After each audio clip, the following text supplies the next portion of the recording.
বিসমিল্লাহির রহমানির রহিম। প্রিয় দেশবাসী, আসসালামু আলাইকুম। শুরুতেই মহান আল্লাহর দরবারে শুকরিয়া আদায় করছি। হাজারো শহীদের প্রাণের বিনিময়ে আমরা দেশ এবং জনগণের স্বাধীনতা, সার্বভৌমত্ব রক্ষা করতে পেরেছি। তাবেদার মুক্ত বাংলাদেশে জনগণের ভোটে জনগণের কাছে জবাবদিহিমূলক একটি নতুন সরকার যাত্রা শুরু করেছে। দেশে গণতন্ত্র এবং মানুষের অধিকার পুনঃপ্রতিষ্ঠার এই যাত্রা লগ্নে আমি দেশবাসীকে শুভেচ্ছা এবং আন্তরিক অভিনন্দন জানাই। স্বাধীনতা প্রিয়, গণতান্ত্রিক আমি প্রিয়। জনগণের কারণেই দেশে আবার মানুষের অধিকার, সম্মান এবং মর্যাদা পুনঃপ্রতিষ্ঠার সুযোগ সৃষ্টি হয়েছে। আমি দেশবাসীর উদ্দেশ্যে একটি বার্তা দিয়ে বলতে চাই, মুসলমান, হিন্দু, বৌদ্ধ, খ্রিস্টান তথা দল, মত, ধর্ম, বর্ণ নির্বিশেষে পাহাড়ে কিংবা সমতলে বসবাসকারী এই দেশ আমাদের সবার। প্রতিটি নাগরিকের জন্যই এই দেশকে আমরা একটি নিরাপদ ভূমিতে পরিণত করতে চাই। একটি স্বনির্ভর, নিরাপদ, মানবিক, গণতান্ত্রিক বাংলাদেশ প্রতিষ্ঠায় বিএনপি সরকারের লক্ষ্য। প্রিয় দেশবাসী, ফ্যাসিবাদের সময়কালে দুর্নীতি, দুঃশাসনে পর্যুদস্ত একটি ভঙ্গুর অর্থনীতি, দুর্বল শাসন কাঠামো আর অবনতিশীল আইন শৃঙ্খলা পরিস্থিতির মধ্য দিয়ে নতুন সরকার যাত্রা শুরু করেছে। আইন শৃঙ্খলা পরিস্থিতির উন্নয়ন এবং কঠোরভাবে দুর্নীতি নিয়ন্ত্রণের মাধ্যমে জনগণের মনে শান্তি, নিরাপত্তা ফিরিয়ে আনাই হচ্ছে আমাদের সরকারের প্রধান অগ্রাধিকার। সারা দেশে জুয়া এবং মাদকের বিস্তারকেও বর্তমান সরকার আইন শৃঙ্খলা অবনতির অন্যতম কারণ বলে চিহ্নিত করেছে।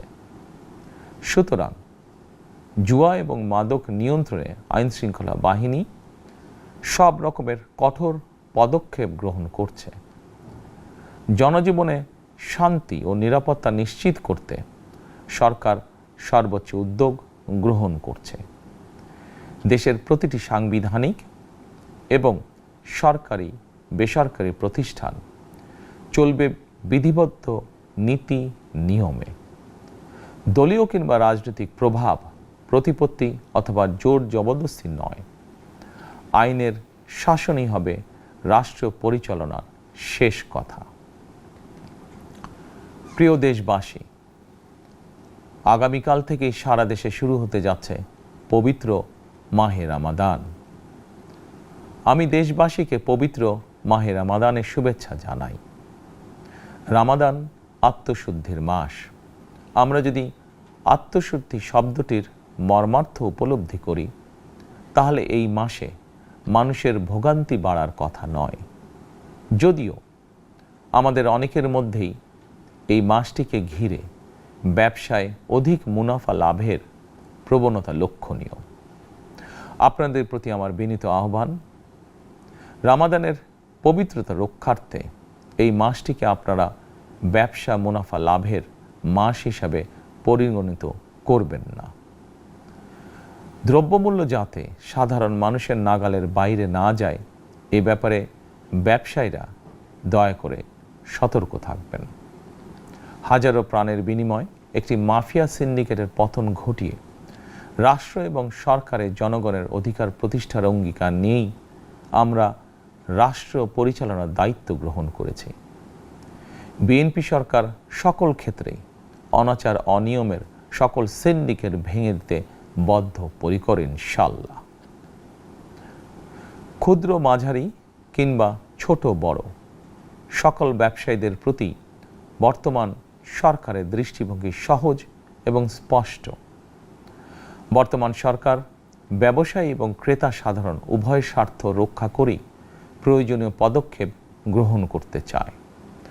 সুতরাং সরকারের পক্ষ থেকে কী ধরনের উদ্যোগ গ্রহণ করলে বাজার পরিস্থিতি নিয়ন্ত্রণে থাকবে কিংবা ক্রেতা বিক্রেতা উভয়েরই স্বার্থ রক্ষা হবে, এ ব্যাপারে আপনাদের যে কোনো ধরনের পরামর্শ কিংবা অভিযোগ শুনতে সরকার প্রস্তুত। ক্রেতা বিক্রেতা গ্রহীতা, এই সরকার সকলেরই সরকার। এই সরকার আপনাদেরই সরকার। আপনারাই ভোটের মাধ্যমে এই সরকারকে রাষ্ট্র পরিচালনার দায়িত্ব দিয়েছেন। আপনারাই এই সরকারের শক্তি। প্রিয় দেশবাসী, পবিত্র রমাদান মাসে রোজাদারগণ বিশেষ করে ইফতার, তারাবি, সেহরি এই সময়গুলোতে নিরবিচ্ছিন্নভাবে গ্যাস, পানি ও বিদ্যুৎ সরবরাহ পেতে চান। এই বিষয়টি নিশ্চিত করতে এরই মধ্যে আমি সংশ্লিষ্ট কর্তৃপক্ষকে নির্দেশনা দিয়েছি। অপচয় রোধ করে কৃচ্ছ্রতা সাধন প্রতিটি মুসলমানের ঈমানি দায়িত্ব। অফিস আদালতে বিনা প্রয়োজনে কিংবা প্রয়োজনের অতিরিক্ত গ্যাস, বিদ্যুৎ, পানি খরচের ব্যাপারে সচেতনতা অবলম্বন করাও ইবাদতেরই অংশ বলেই আমি মনে করি। দেশের সকল সরকারি বেসরকারি কর্মকর্তা কর্মচারী এবং জনসাধারণের প্রতি কৃচ্ছ্রতা সাধনের আহ্বান জানানোর আগে আমি সরকারের মন্ত্রী এবং বিএনপি সংসদ সদস্যদেরকে দিয়েই একটি দৃষ্টান্ত স্থাপন করতে চেয়েছি।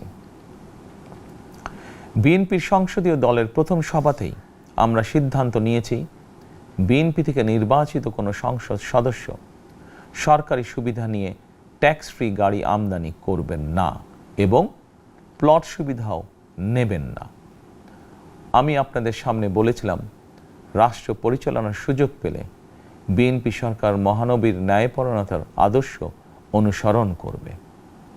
আমি মনে করি বিএনপির সংসদীয় দলের এই সিদ্ধান্ত ন্যায়পরায়ণতার আদর্শেরই একটি অন্যতম প্রতিফলন। প্রিয় দেশবাসী, বিভাগীয় শহরগুলিতে বিশেষ করে রাজধানী ঢাকায় যানজট অত্যন্ত নিয়ন্ত্রণহীন। হাটে মাঠে ঘাটে, অফিস আদালতে জনগণের ভোগান্তির শেষ নেই। জনজীবনের নানা ক্ষেত্রে জনদুর্ভোগ লাঘব করা না গেলে জনমনে স্বস্তিও ফিরবে না। রাজধানীতে জনসংখ্যার চাপ কমাতে বিকল্প ব্যবস্থা গ্রহণ করা জরুরি হয়ে পড়েছে। মানুষ তার নিজ জেলায় কিংবা নিজের বাসা বাড়িতে থেকেও যাতে সহজভাবে সঠিক সময়ে অফিস, আদালত, ব্যবসা বাণিজ্য করতে পারেন, সেই লক্ষ্যকে সামনে রেখেই সারা দেশে রেল যোগাযোগ ব্যবস্থা ঢেলে সাজানোর উদ্যোগ নেওয়া হচ্ছে। এই পরিকল্পনার অংশ হিসাবে প্রথমেই রেল, নৌ, সড়ক এবং সেতু মন্ত্রণালয়ের কার্যক্রম পুনর্বিন্যাস ও সমন্বয় করা হচ্ছে। আমরা মনে করি সারা দেশে রেল যোগাযোগ ব্যবস্থার সহজ, সুলভ এবং নিরাপদ করা গেলে একদিকে যেমন জনগণের শহর কেন্দ্রিক বা নগর কেন্দ্রিক নির্ভরতা কমবে, অপরদিকে পরিবেশেরও উন্নতি হবে। প্রিয় দেশবাসী, আমাদের চারপাশে সমস্যার শেষ নেই, তবে সমস্যার পাশাপাশি সম্ভাবনাও কিন্তু কম নয়। আমাদের বৃহৎ জনগোষ্ঠীকে যদি আমরা দক্ষ জনশক্তিতে রূপান্তরিত করতে পারি, তাহলে এই জনসংখ্যাই হবে আমাদের জনসম্পদ। আমরা নিজেদেরকে দক্ষ করে গড়ে তুলতে পারলে শুধু বাংলাদেশই নয়, বিশ্ব বাজারও আমাদের জন্য উন্মুক্ত। তথ্য প্রযুক্তির সিঁড়ি বেয়ে বিশ্ব এখন কৃত্রিম বুদ্ধিমত্তার যুগে প্রবেশ করেছে। প্রযুক্তির এই প্রতিযোগিতামূলক বিশ্বে সম্মান এবং স্বচ্ছতার সঙ্গে টিকে থাকতে হলে আমাদেরকে কোনো না কোনো একটি বিষয় বা কাজে পারদর্শী হতে হবে। দেশের কোটি কোটি শিক্ষার্থী এবং তরুণ যুবশক্তির উদ্দেশ্যে বলতে চাই, মেধায়, জ্ঞানে, বিজ্ঞানে নিজেদেরকে যোগ্য করে গড়ে তোলার জন্য যত রকমের সহযোগিতা দেওয়া যায়, সব রকমের সহযোগিতা দিতে বর্তমান সরকার প্রস্তুত। কর্মসংস্থান এবং কর্মপরিবেশ নিশ্চিত করার সুনির্দিষ্ট অঙ্গীকার নিয়ে বর্তমান সরকার যাত্রা শুরু করেছে।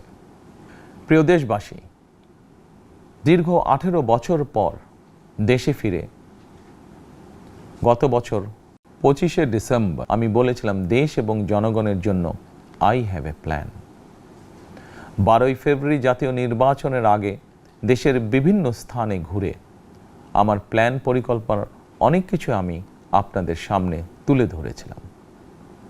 আপনারা স্বাধীনতার ঘোষকের প্রতিষ্ঠিত দল বিএনপিকে ভোট দিয়ে রাষ্ট্র পরিচালনার দায়িত্ব দিয়েছেন, সকল পরিকল্পনা বাস্তবায়নের সুযোগ দিয়েছেন। এখন এই সুযোগকে কাজে লাগিয়ে সকল অঙ্গীকার পূরণ করার দায়িত্ব বিএনপি সরকারের। আমরা আমাদের পরিকল্পনা এবং প্রতিশ্রুতি বাস্তবায়নের কাজ শুরু করে দিয়েছি ইনশাআল্লাহ। অঙ্গীকার পূরণের এই যাত্রাপথে আমরা ভবিষ্যতের দিনগুলোতেও আপনাদের অব্যাহত সমর্থন প্রত্যাশা করি।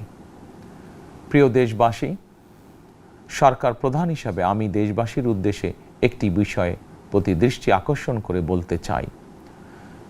নবগঠিত সরকার গঠনের সুযোগ দিতে যারা বিএনপিকে ভোট দিয়েছেন কিংবা দেননি অথবা কাউকেই ভোট দেননি, এই সরকারের প্রতি আপনাদের সবার সমান অধিকার।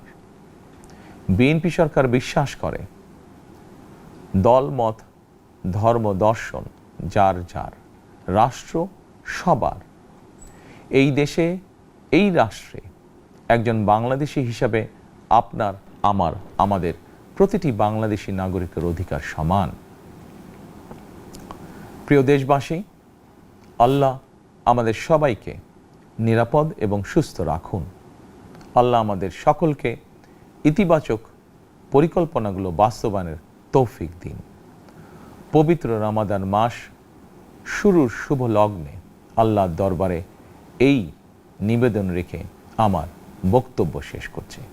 আল্লাহ হাফেজ। বাংলাদেশ জিন্দাবাদ।